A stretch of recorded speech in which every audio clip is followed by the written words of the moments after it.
So let's say you do 5 million a year in revenue. If you have 7 times that revenue in debt, that would mean on your 5 million in revenue, you owe $35 million. Would you ever be able to get your way out of that? This morning, I don't know if I saw it on Squawk Box or on Wall Street Journal or where I read it this morning, but I read that national debt is now $38 trillion.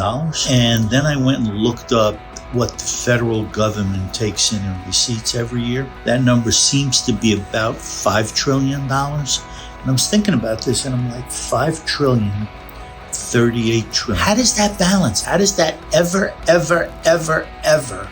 work? Well, the beauty of the federal government is they can keep borrowing and printing.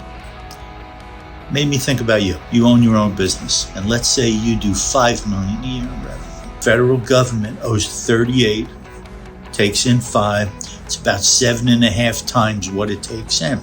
So let's say you do 5 million a year in revenue. If you have 7 times that revenue in debt, that would mean on your 5 million in revenue, you owe $35 million.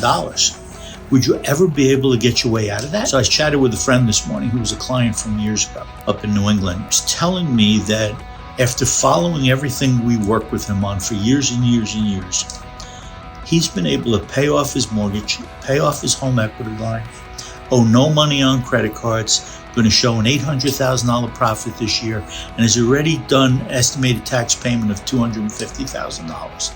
And the moral of the story from me to every one of you independent business owners is debt is a disaster. I always believe you should hoard as much cash as you can, but paying down debt, paying off debt, paying off liabilities, paying off anything you're paying interest on, or that puts your family at risk is the right thing to do.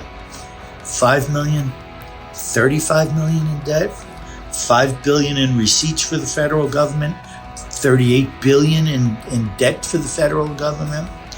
Be prudent, be aggressive, be smart, pay down your debt every day, every day, every day. Don't make excuses. Build equity, pay down your debt. Don't live out of control like the federal government does, okay? You want to chat about it, you know how to reach me. I'm always here. Appreciate all of you.